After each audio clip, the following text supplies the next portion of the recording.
Well, good afternoon, everyone. Welcome. I think we're ready to go ahead and get started. So welcome to our P&A Brown Bag session on Generation Z Comes to College.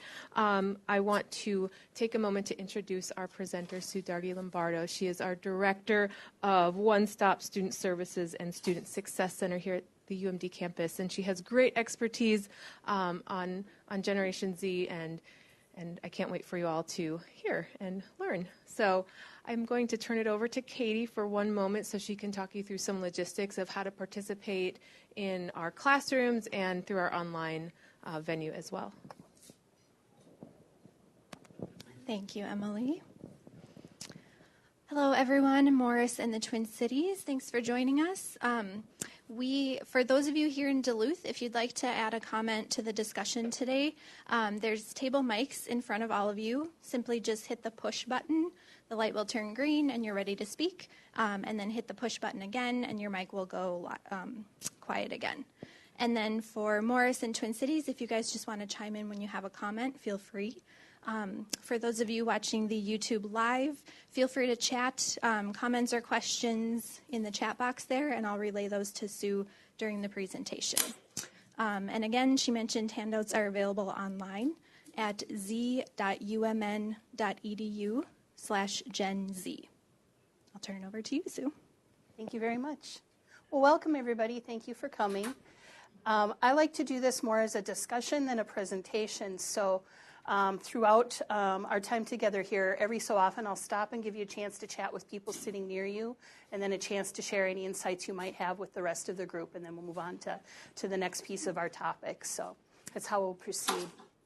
So my background is I have 30 years of experience working in the field of higher ed, which covers residence life, academic advising, and in my current role covers things like orientation, financial aid education, financial literacy, transfer student programs, veteran student programs, student success coaching, and things along that line.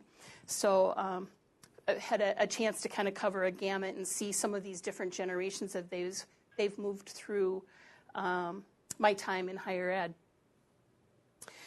So this starts with the basic concept is there's a cycle of generations, 4 generation types that cycle through history. We have a nomad generation, a hero, an artist, and a prophet. And they go by different names depending on what years you're looking at. And the concept here is that basically one generation will correct for the perceived mistakes of the previous one, kind of turn us a quarter of a turn in a certain trend or direction of parenting styles or other things. Next generation turns it a quarter, next one a quarter, and then we come back full circle. So what we have right now is the silent generation, or people who are an artist generation, ages 77 to 94. Baby boomers currently are 55 to 76 years old. They're a hero or a prophet generation. Gen Xers, 38 to 54. That's a nomad population. Our millennials are 24 to 37. And Gen Z are ages 9 to 23. They're a repeat of that silent generation, that artist generation. And the next generation on deck is Alpha, because they've gone all the way through the alphabet to Gen Z, so now they're starting over with Alpha. So 0 to 8 years old right now. Which is going to be a repeat of the baby boomers. When we're talking, a couple of cautions, when we're talking about generations, we're not trying to stereotype individuals of any sort. We're just looking at a cohort trend overall. Individuals could act very differently than the characteristics of the generation that they're a part of. And so if you think of this more as trends, think of music over the years or fashion trends over the years. You know, think of the music of the 80s and the shoulder pads, and then you think of each thing. Generations are like that. We're influenced by the culture around us at the time that we are growing up, and that leads to a trend that we can look at as a cohort or a generation. The other thing about this is it's a shift. It's a strong shift when one generation takes over from another. We might think of it as a continuum and like it would just gradually move into that. In the newest article that's out on this generation, the new generation of college students published by the Chronicle of Higher Ed, they're also making that case that this is you can cut it with a knife. You can see that this happened. So back in the year 2000, I was working here at UMD in housing and residence life. And we used to do this program every year called Sex and Popcorn, which we'd put up posters, we'd tape or glue popcorn to it. And it was a chance to come and get your questions answered about topics on sexual health from a nurse from Health Services. You could write your questions on index cards, and then there'd be answers provided, and we'd serve popcorn. So every year, of the 2,000 students that lived on campus, we'd expect about 20 to show up. And so we'd order enough popcorn for about 20 students. In the year 2000, 200 students showed up for the program. We ran out of popcorn right away, and part of what we realized is some shift is happening. Not only were they showing up for programs and wanting to be part of group things, their parents were calling, our phones were ringing off the hook, and rather much more intrusive kinds of phone calls than we've had in the past. That was when millennials started to come to college. And that's when the research from Neal and Strauss came out that talked about millennials coming to college, and we realized that's what we just saw. And so then we got busy changing a lot of things, having a lot of forums on campus about how do we address the increasing contact from parents. We did World Cafe conversations over this, tried to figure out, we got a parent program put together that still exists today. But it was a shift, and it was palpable. You could feel it. A couple of years ago, a shift happened again, and this time a lot of us went, aha, this time I recognize this. I think that this is could be a generational shift, and it was. It's Gen Z. So we went out looking for this information. A book came out, Gen Z Goes to College by C. Miller and Corey, as well as a lot of marketers were trying to jump on the bandwagon of what is this generation going to look like so we know how to market our stuff to them. So I'm drawing what I put together here today from a number of resources. That book, the Chronicle of Higher Education paper that just came out, as well as those market researchers. And at the end of the handout, I've listed where I got some of this information.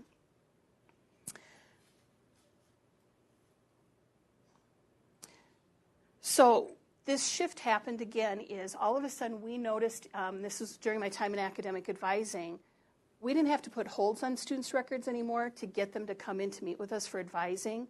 Our Gen Z students were showing up at our door multiple times, and in advance of us even asking them to come in. And even in the summer, before they came for Welcome Week and started school, they were already contacting our offices. This was new behavior. And the other the shift that we noticed was instead of, sometimes millennials would come in and say, here, tell me what I should be taking. And we would say, no, let me show you how you figure that out for yourself. And millennials caught on pretty quickly that we had that expectation, but initially they thought we would be in loco parentis and take care of them.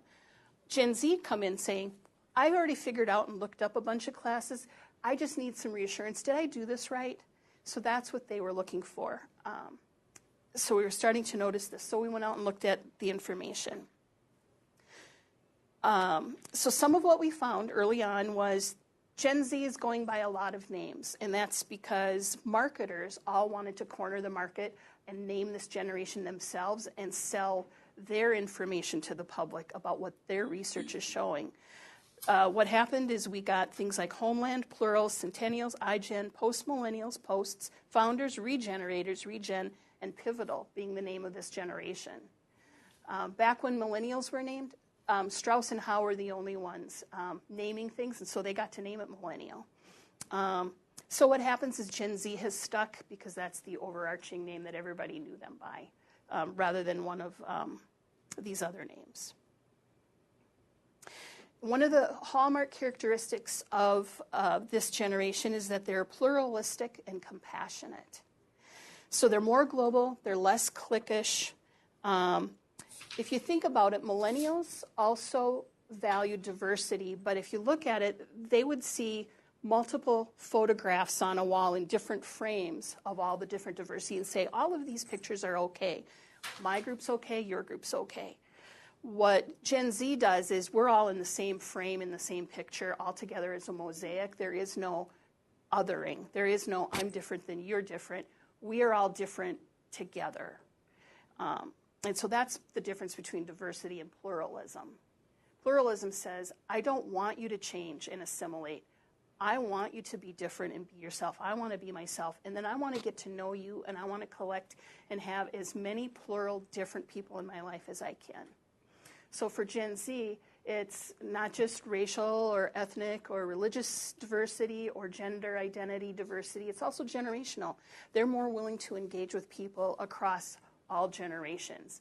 Millennials sometimes like to stick to themselves a little bit more. So there's one shift that we're seeing is they don't worry about coming and talking to us being in a different generation. They're quite comfortable with that. This is going to show up in some of their politics. The silent generation that this group is a repeat of, they're the ones that went out and are the architects of the civil rights movement. Sometimes baby boomers get credit for that, but it was really the generation before them that saw that through and got that done. Working quietly behind the scenes to make huge fundamental changes, and that's what they're saying we can expect from Gen Z. And they're not going to be so silent in doing so. And if you can see the things that happened with the Parkland shooting and how those students came out strongly about their views about guns, that's the tip of the iceberg about what we're going to be seeing. So that pluralistic, compassionate, politically savvy, and one of their mantras, you might have heard the phrase, you do you, and that's sort of along this line is, I'll be me, you do you, and that's cool. They also want to be difference makers, which taps into what they're compassionate about. They want to make an impact on the world. That drives them more than money.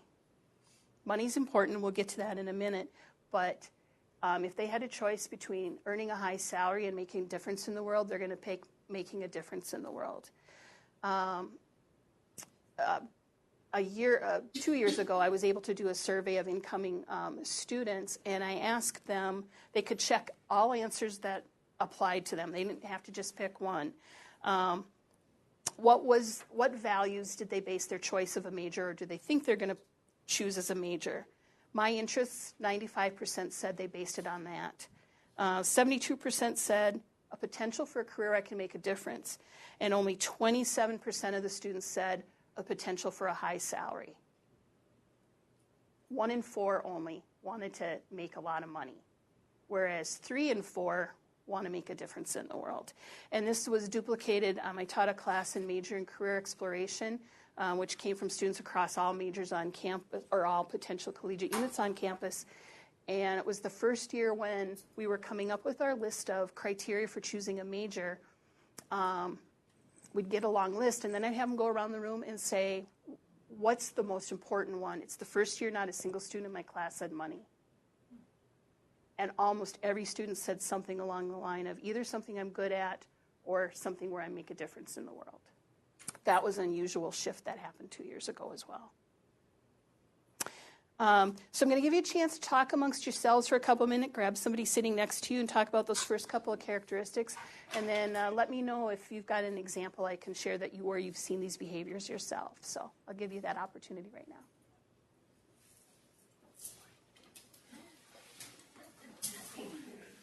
And get your attention again. So if you're in the room here at UMD, if you speak, just be sure to tap the microphone so people can hear you.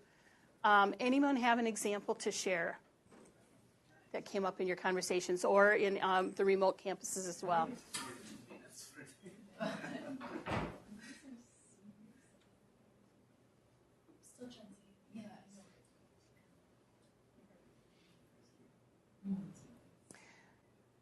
Any examples that people have?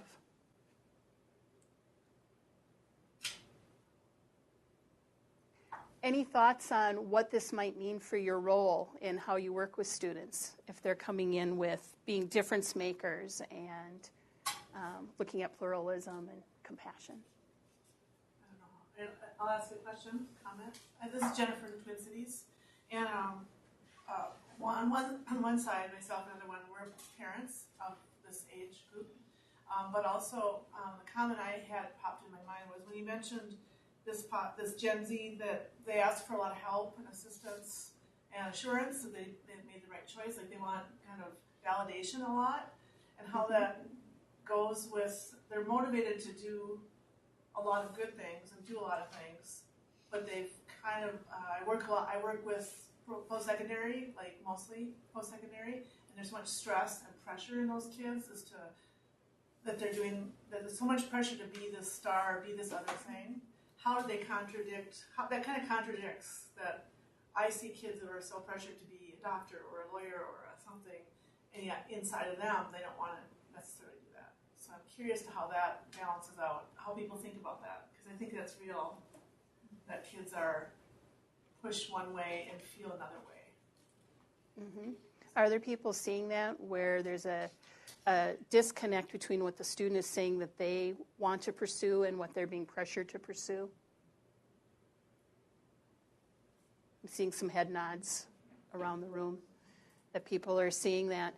And I think that, and again, if you're looking at post-secondary, as they move through college, they start finding their own voice. And one of the characteristics on here that we'll get to is they seek out mentors and seek out that reassurance. And one of the things is to have those conversations where we allow them to explore what they really want and then help them, give them the skills and teach them how do they articulate that, even with a parent who might want something different. Are there some skills we can help them gain in owning their own voice on that? Because certainly they do want to speak up and make a difference, and certainly they are wired a little bit differently toward what they're pursuing, but they need some help initially to voice that. A couple of the other characteristics here, that they're very pragmatic. They're very realistic in how they approach things. And if you look at the 4 generations, we have a pessimistic generation, an optimistic, an idealistic, and a realistic that cycle through history. And so the millennials were optimistic. They help us find hope, and they help us find the positive in things. We had the Gen Xers who were pessimistic. And some people would say, wow, that's a negative thing to be. No, it's not. We need pessimists. They're the ones that look at history and help us avoid stepping in holes. Pessimism is a strong positive thing for us to have. It just can't be the only thing we're looking at. But we need that pessimistic voice and viewpoint, the optimistic. And baby boomers, that generation was idealistic, looking toward the future, what could be, what should be, visionary. And then here we have our Gen Zs who are realistic, which are present-oriented. So we have past, future, and present. And that's where they reside is, yep, I can see what might not go well, and I can see where we want to head in the future. But right now, I need to be realistic about my choices and very pragmatic in looking at these things. So when choosing colleges, that's what they're looking at. And in the Chronicle of Higher Ed paper that came out, they value convenient resources and supportive services over amenities. So they no longer are worried about whether there's a climbing wall or they have like the biggest and the best residence hall room. Practical is fine with them. They just want their money to go toward, I want help and services when I need them and resources when I need them, more than the bells and whistles that the millennials were looking for. So that's the pragmatic part of it. They are responsible, rule followers, and want to go about things using due process. But sometimes it looks like they have a lack of commitment and they're being irresponsible. So they may overcommit to say, yep, I'm going to be an orientation leader for orientation days, and I'm going to do this other thing and this third thing. And then when it comes to it, they back out at the last minute. And people are thinking, wow, that's really irresponsible. They're going to be responsible and let you know that. They aren't just going to not show up. They're going to let you know. But for them, they're seeing these commitments as tentative until the time and date comes. And then they're going to choose. Some of this relates to them wanting to be experience accumulators. They just want to be involved in everything and have all the experiences they possibly can have. And then the reality of the moment is, I can't do it all at once. And so they try to be responsible even when they're breaking commitments, if that makes sense. The rule followers in due process, so they're going to see changes that they think should be made in the world. rather than just not follow a rule they don't believe in, they'll follow it, and then they're going to figure out what's the due process. How do I legally make this a change? How do I get involved in politics and make this change? How do I get elected to something or take a leadership position? Or how do I convince the person who makes this rule to change it? Grateful is another characteristic. So here's what happened when I had Gen X students as RAs when I was in housing and residence life. Every year at the end of the year I'd get some kind of gift or cards, or one year they gave me a bowl of rocks and they'd each signed a rock with their name, that kind of thing. And then all of a sudden after that year 2000, silence. No thank you cards, no little gifts at the end of the year. Didn't do my job for those reasons. I wasn't looking to get things. But it was noticeable, so for a while I thought, wow, I must really have started to suck at my job, because it's like there's just nothing coming in anymore. But there was a shift. Millennials, just because of how they were raised, the focus was on them and not outward facing, and so it wasn't something they thought to do is show appreciation and gratefulness. So then a couple of years ago, all of a sudden, I started getting thank you emails, thank you cards. I had one student that was so persistent and wanting to make sure she thanked me that she came in and made an appointment, dropped off a card, made an appointment to come in to make sure I actually got the card, and then to tell me verbally what she'd written on this card to me about, you made a difference in my life. There's something happening with this generation where, and are people noticing this? I'll give you a chance, these last couple of things we just talked about, have you been seeing some of these things? And then I'll get you back in about 1 minute, so. Back. And I'm going to see if anyone has a comment or an observation to share from your conversation. And there aren't.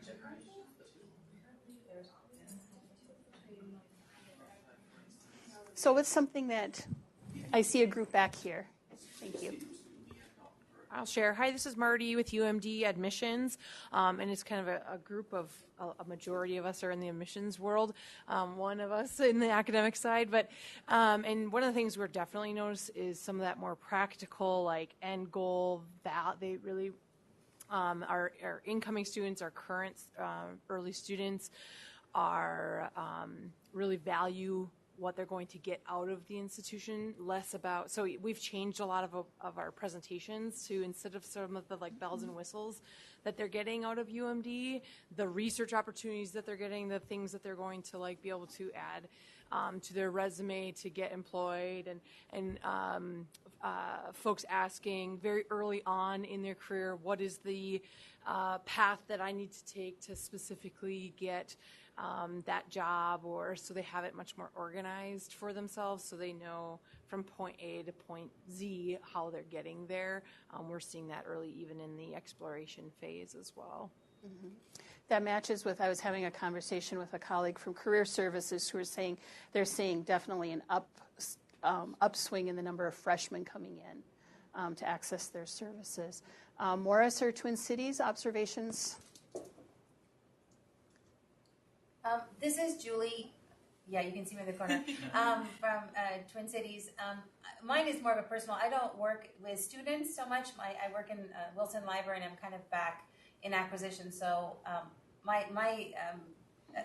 experiences with my own children. One of them is 15, so he would be a Gen Z, and one of them just turned 20, so he's a millennial. And the difference I can see, like my younger one will come to me and say, Mom, that was a great dinner. I loved it. Thank you very much. And my older one has never done that. But I remember the first time my little one did it, I'm like, oh, you were so good. And my other one's like, I'm good too. I liked it too. But they just don't express it. They're grateful. They don't express it the same way. So, yeah, definitely. So you noticed the grateful trend. A show of hands, other people have noticed something along that line, students. Getting a lot of hands here at UMD as well on that. Thank you. Communication. So, I think one of the trends that we've seen is that these Gen Z students were born, there were already such things as smartphones. They've been engaging with technology since birth, basically. And so one of the assumptions sometimes people make is that they just prefer online interactions. Excuse me. But actually, Gen Z prefers face-to-face communication. Now, they will, also like their technology for communicating, but whereas my millennial students, when I was an advisor, would send me an email, long, detailed email about this is what their questions were, expecting me to respond with email. The Gen Z students send me a short email saying, how do I make an appointment with you? Where's your office? When can I come meet with you? They crave and want that face-to-face communication and will go out of their way to come into the office for that rather than try to do that by phone or by email. And that matches with what some of the researchers are saying, that Gen Z craves that, and that a lot of their way they use technology is seeing faces through Skype or FaceTime or things like that. So they're doing face-to-face communication even in those ways. They prefer videos, and Instagram and Facebook are their number one go-to places. They're dropping away from Facebook and Twitter, those sorts of things. And they prefer, one other thing with the videos is if they want to learn how to make lasagna, instead of looking up a recipe in a cookbook or online, like I'll look up the recipe and read it, they'll go to YouTube first and type in how to make lasagna and watch somebody make it. That's how they prefer to learn, is through that video interaction. So there's a bunch packed into that one characteristic, but it's all sort of interconnected, that face-to-face communication, wanting videos, wanting emojis, and wanting photos. Brand marketers, another piece of this is what's big for Gen Z is individuality, customizations, and not being brand loyal. So they aren't going to go to Abercrombie and Fitch and then buy clothes that say that on the clothing and look like everybody else. They will go and shop at Goodwill or at a thrift store as part of their pragmatic frugalness that they have. But also, they don't want to look like everybody else, and they want to almost make a show of being frugal and practical. I had a student who was of the Millennial Generation explaining a shopping trip she had with her Gen Z younger sister, and the Millennial was putting things in the cart based on brand names that she always had going to the store, the soap brand and the laundry detergent, and her sister kept taking them out of the cart and switching it out with generic brands. I did this presentation at another school recently, and then we had a lot of faculty saying, that's why my son and his friends always go shop at Goodwill. They don't want to make a show of any sort of brand loyalty. So marketers are trying to figure this out. As soon as something becomes popular, Gen Zs will move away from it as soon as they see everybody else has it. If they think they're the first one to have it, that's cool. It's individual. It's unique. So what marketers are learning to do is have successional branding and right in place, short-term brands. Okay, I'm going to pop this brand out, and as soon as I see the curve start to go, I've got my next one ready to go, and my next one after that, rather than trying to get them to be loyal to a certain style or brand, and then they're going to stick with it. They know they have to keep swapping it out on them to get their attention. Yes? So I've got a question from YouTube. This person says, I work in marketing at UMD and create videos about student and faculty activity. Any insight on how to successfully connect with Gen Z in marketing content? Short attention span is 6 seconds. If you don't grab them in 6 seconds, they're going to move on. Do it with short videos, catching video or photos of some sort, less words, more pictures. And then if you want to Google Gen Z yellow, right now yellow is the color of this generation. That's not going to stay that way as soon as they see everybody has a yellow backpack. But for right now, and if you see it, sometimes it'll say, move over millennial pink, Gen Z yellow is here. Pink was the generation, or was the color most recently of millennials. And now we've got this mustardy, tangerine-y yellow that's sort of showing up everywhere. Instagram feeds used to have pink backgrounds all the time. People would choose that as their filter, and now it's all the yellows and golds. Anybody see this trend? Okay, kind of a mustardy color, yep. When I gave this presentation to a group of seniors who were going into the teaching profession for their professional day, I had the time that I gave it, some of them were millennials and some identified as Gen Z, and when I gave the color test, every Gen Z person preferred the yellow choice I had, and every millennial chose pink. It was kind of, I figured I'd have a few crossovers, but they were right down the line. So if you're looking as a marketer, here are the colors that are on deck to be popular with them, past Gen Z yellow, teal, coral, and lime green. So posters, like be watching for when Gen Z yellow starts to tank, and then try teal, coral, or lime green. Those are the next ones that are starting to just catch on. Oh, lavender's the other one. So those would be some of the colors. They would prefer options. So, rather than choose from 5 different covers of iPhone covers at the store, they want to go online to a site that will let them customize an iPhone cover that's just for them. So anything that we are doing by way of customization, think of design your own majors, or if you're thinking as curriculum design, how can you allow them the maximum amount of choices about what electives can they take, or what assignments can they choose from in this class. Those are things that get at this nature of individuality. So I'll give you a chance to chat about that one, and then we'll come back in a minute. Okay, I'm going to break into your conversations again and see what examples or ideas anyone has.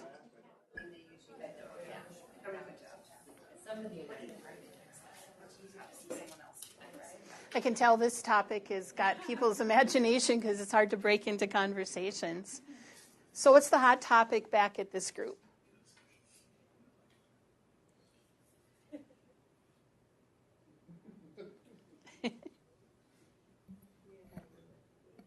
We didn't have one specific. We were just commenting on the color things and how that is very true.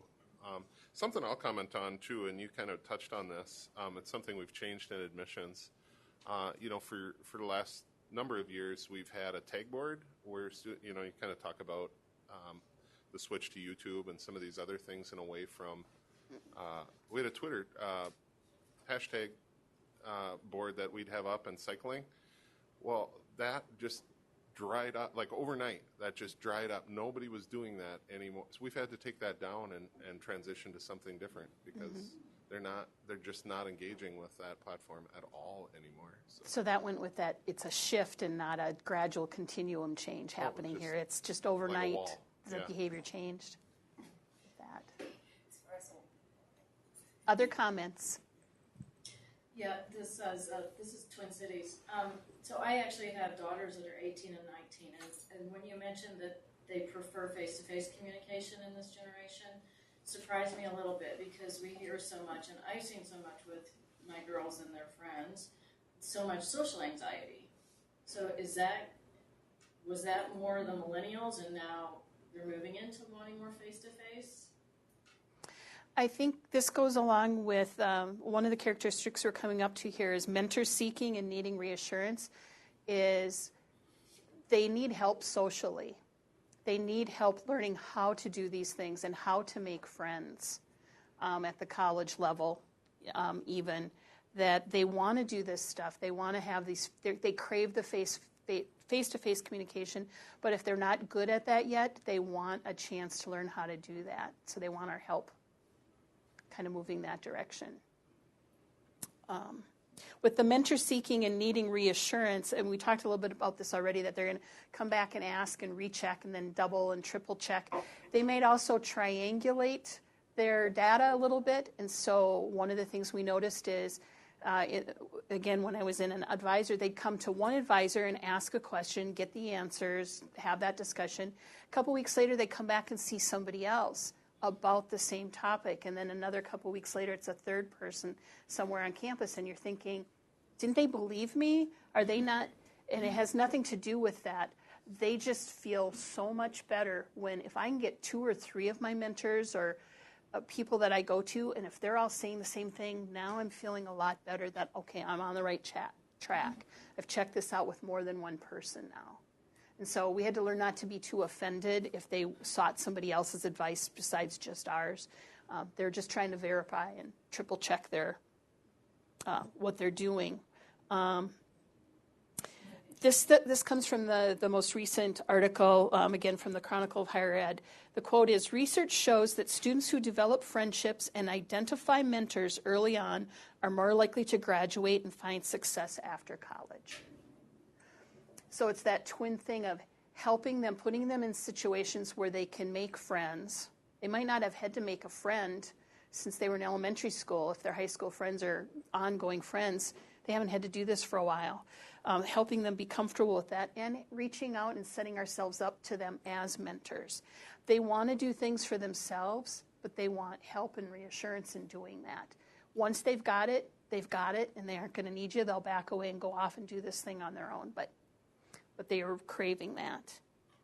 The money conscious but not money motivated characteristic. So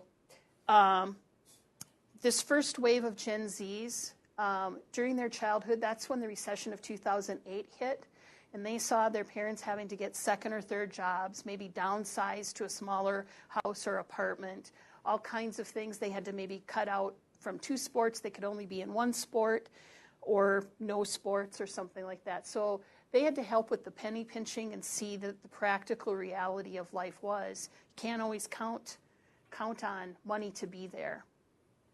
So they learned how to penny pinch and they learned how to get by on things.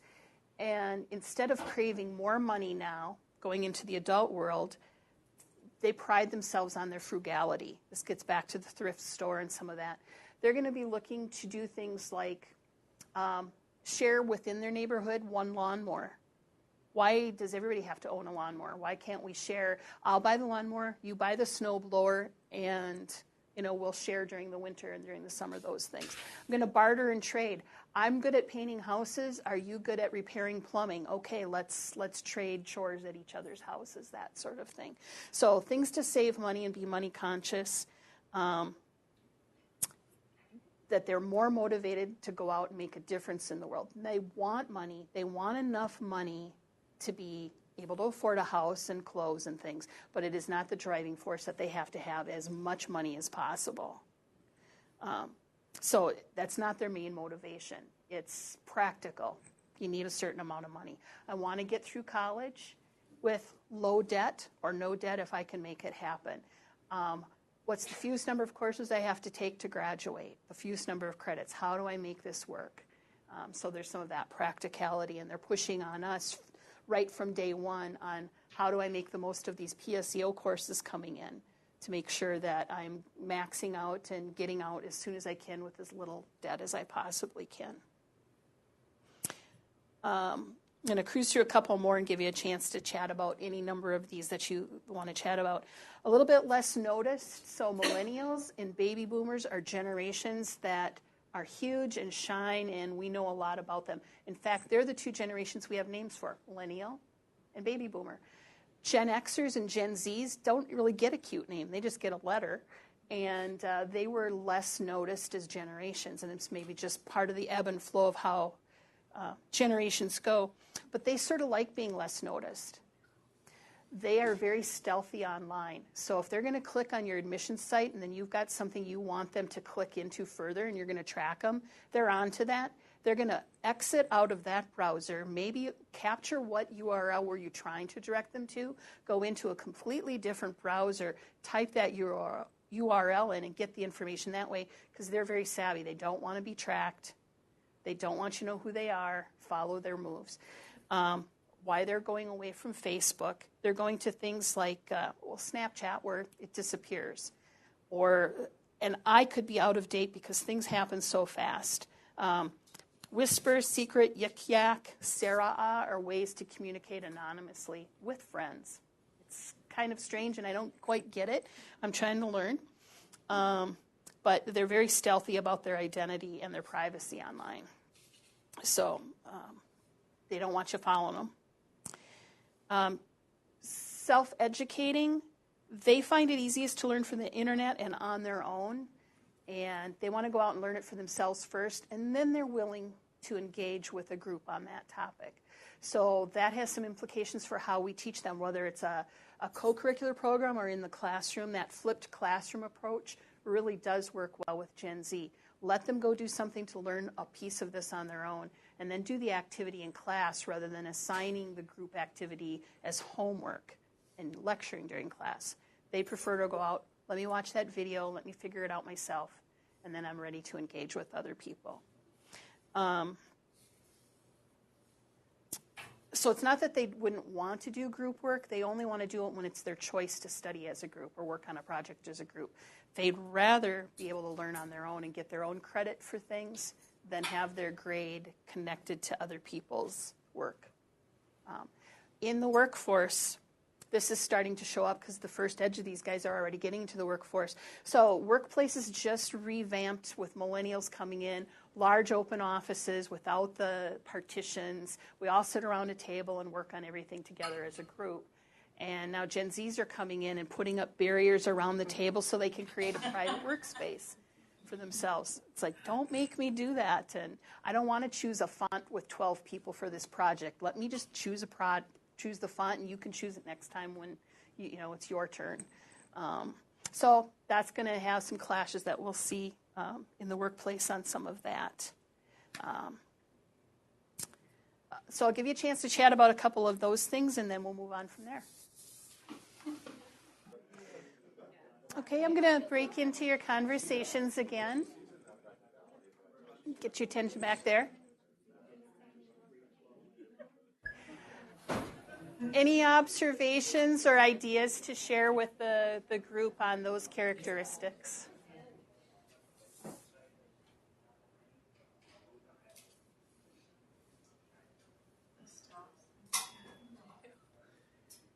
Any observations to share? I know this was particularly hard to get people out of their conversations, so I know you were having some good conversations there. What popped up? This is Anna in the Twin Cities. We were talking a little bit about, it seems like there is more anxiety in our students in some ways, and so we were asking whether having more options and even the tension of wanting to do something that makes a difference but is also practical and pragmatic, if there's inherent tensions just underlying there that are creating more stress or more pressure on them.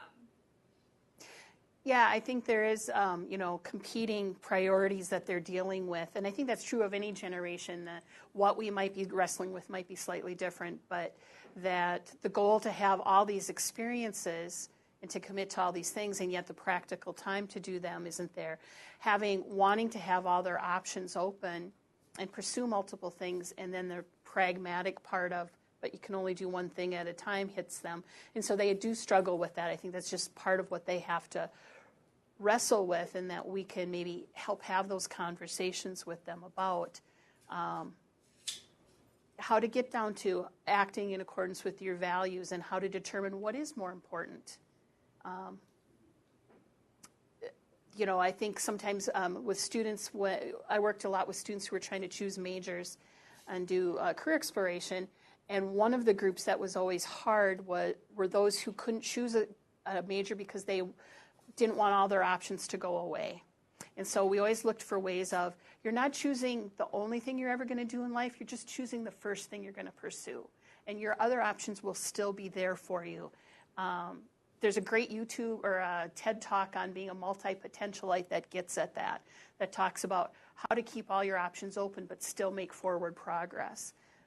That I found really helped students because it was a video, so they liked that. And it was only 13 minutes long. They liked that part. And it seemed to resonate with them on that. So I forget right now. I think it's Emily Wapnick. I think that's her name. So if you just go on TED Talk and look for multi-potentialite, you'll find that video.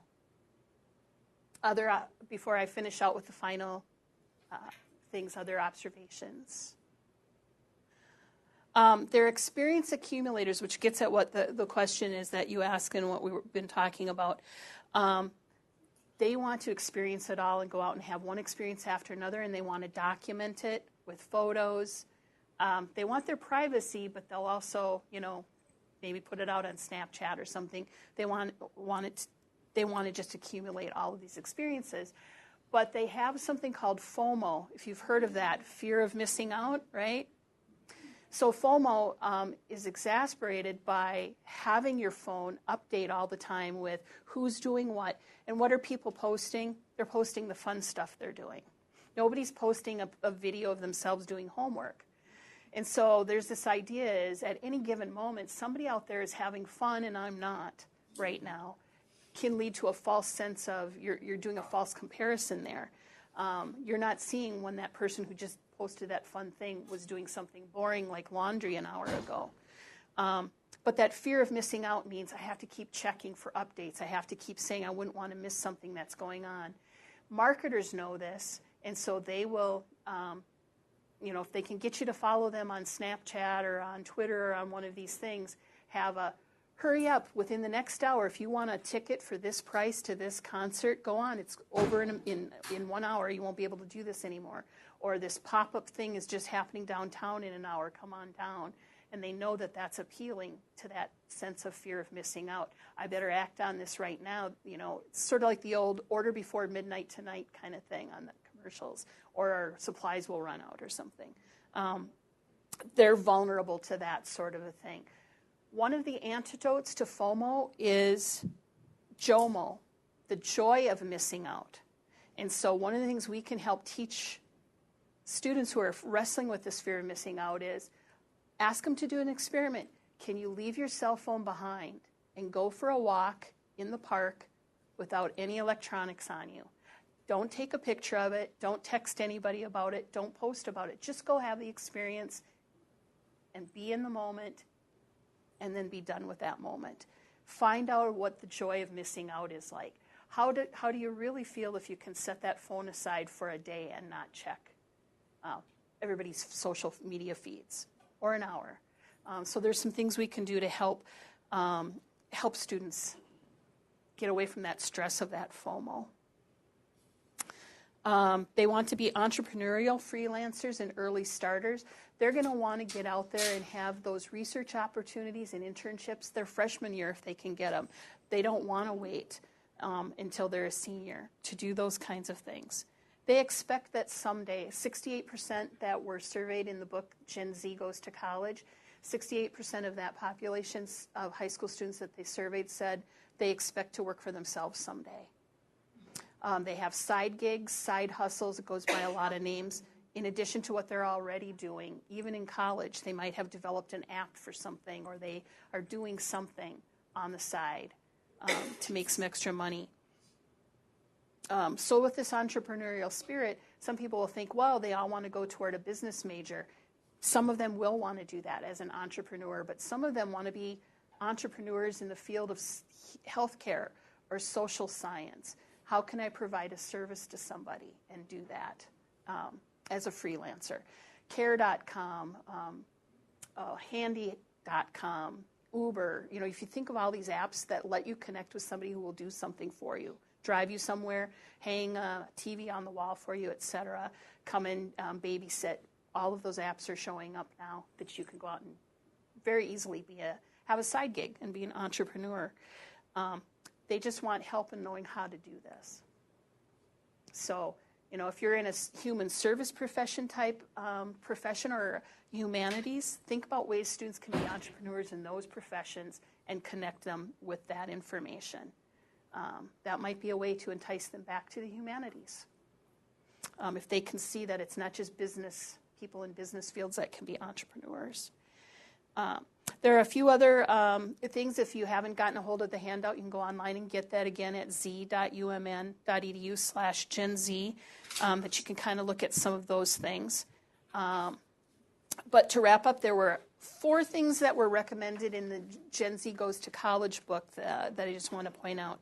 Utilize video-based learning, TED Talks. Consider creating voiceover instructional videos to supplement teaching or programs, co-curricular programs.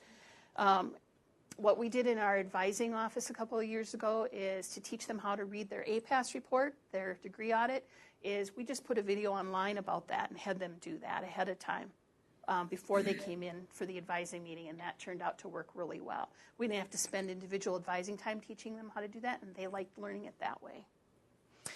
Incorporate personal learning into the class and group work, provide opportunities for individual learning and reflection before having them complete group work, offer community engagement opportunities so that they can address underlying societal needs, things that are within their value, things that they might want to change in the world.